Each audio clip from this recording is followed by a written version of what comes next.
this was touted all around the world. You find it in all the textbooks of how Stanley Miller, this graduate student, had shown that amino acids, the building blocks of life, could have come about from simple chemicals. However, there are a number of things drastically wrong with this experiment. Now, one thing is oxygen must be excluded from this, because oxygen would not allow any amino acids to form. Oxygen is actually a very reactive chemical, and we think of it as being essential for life as it is, but really it could be quite poisonous because it reacts with so many different things. In fact, even today, oxygen can be a poison. Like premature babies often went blind because at birth they were pumped with far too much oxygen and they made their eyesight, it stuffed up their eyesight. So here's a case oxygen can be a poison. See, oxygen would not allow any amino acids to form. Any amino acids in any primordial soup, if there's oxygen around, the oxygen will eventually destroy them.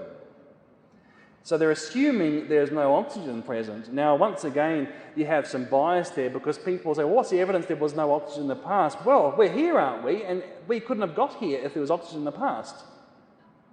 You see, that's again the circular reasoning going on.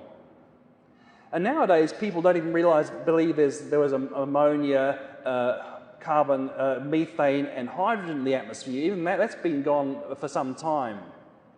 And now they try and do experiments with carbon dioxide and nitrogen, but then there's a far lower amount produced and a far lower variety produced of amino acids. And if you have carbon dioxide and nitrogen alone, nothing happens. But only in last month, they found evidence in some of what they call the world's oldest rocks. I mean, I don't believe their dating system, but according to their dating system, these are rocks 3.8 billion years old. And they found, because they looked at the uranium and thorium, and they said there must have been lots of oxygen around. And that was about as old as the oldest rocks, they say, too.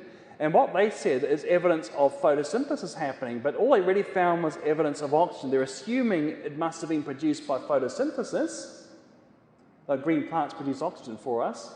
So they're assuming that this amazingly complicated process called photosynthesis was already around as old as the earliest rocks. And that's a problem. How do you get such a complex process like photosynthesis happening so early? You haven't got so much time as people think. You haven't got the billions and billions of years if photosynthesis was around that early.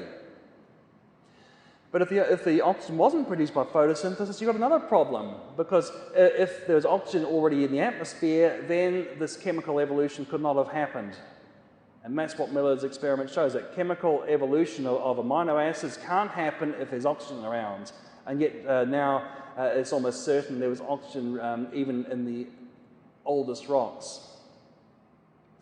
Another thing about the Miller experiment is that it had a trap which isolated the products from the destructive energy source. It's very convenient that you have this product circulating, and then any products are protected from the destructive energy, which would just destroy them really quickly. And this is not realistic, because in the real primordial Earth, if there's no oxygen, there can't be any ozone to protect you, because ozone is just an oxygen molecule with 3 oxygen atoms instead of 2. So if there's no oxygen, there's no ozone, so you've got enormous amounts of ultraviolet. And there's far more ultraviolet that will destroy amino acids than produce it. And also, the destruction is far more efficient than construction. So you've got 2 strikes against it. One is you've got far more of the destructive stuff, and the destructive stuff is far more efficient. So overall, you've got about 100,000 times more effective at destroying than producing. So you've got this, the amino acids produced in the supposed primordial atmosphere, but all that time it's being exposed to this devastating flux of ultraviolet light, destroying it. And even if it gets into the ocean somehow, from miles up in the atmosphere into the ocean, it's not safe there, because ultraviolet can penetrate to tens of meters into the ocean. And don't forget, you can get sunburnt while swimming. The water won't protect you.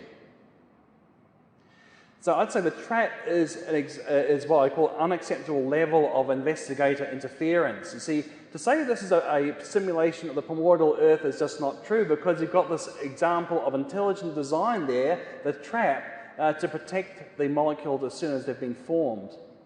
There's no acceptable trap in the primordial Earth. So let's look at some of the philosophy behind this. Is this evidence, is the Miller experiment producing amino acids evidence for chemical evolution? Well, you could say so. Yeah, it's evidence that amino acids can be produced. So yeah, in one sense it's evidence for evolution, but I'd say it's also evidence against it, because the amino acids are produced, even if you grant the impossible conditions, they're produced in very tiny traces. They are grossly contaminated, and they're racemic, which is an equal mixture of left and right-handed molecule of amino acids, which are all unsuitable for life. So in one sense, it's against it, because even given the impossible conditions, you get amino acids which are just not suitable to produce living things. And here I'm just distinguishing between the data and the interpretation, because I don't dispute the Miller experiment data.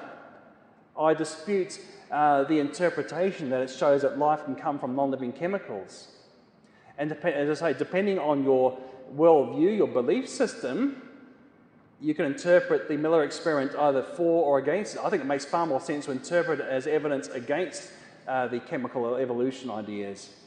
Now, to go from amino acids to proteins, see what we've got here, you've got two amino acids. They have to link up to form proteins, hundreds of amino acids to form a protein. And what actually happens, they come together, and what happens, these hydrogen and the oxygen react to form water, and they join the protein together. See, here's the protein, the peptide bond. And see, once these were separate, now they're joined together, the peptide bond, and it releases the water. It's called a condensation polymer.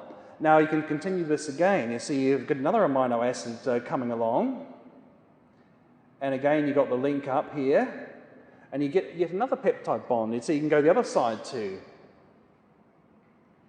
and you get yet another peptide bond. See how this can keep on growing? However, there's a big problem though. For one thing, is sometimes you get other reactions that can occur.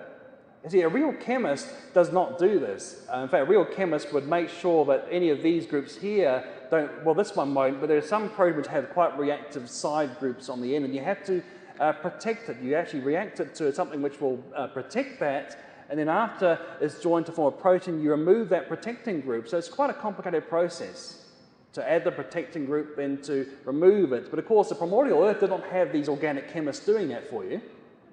Now, there's another problem here. Let's look at this again. Don't forget the water molecule, because if you want to make the reaction go this way, downwards, you have to try and remove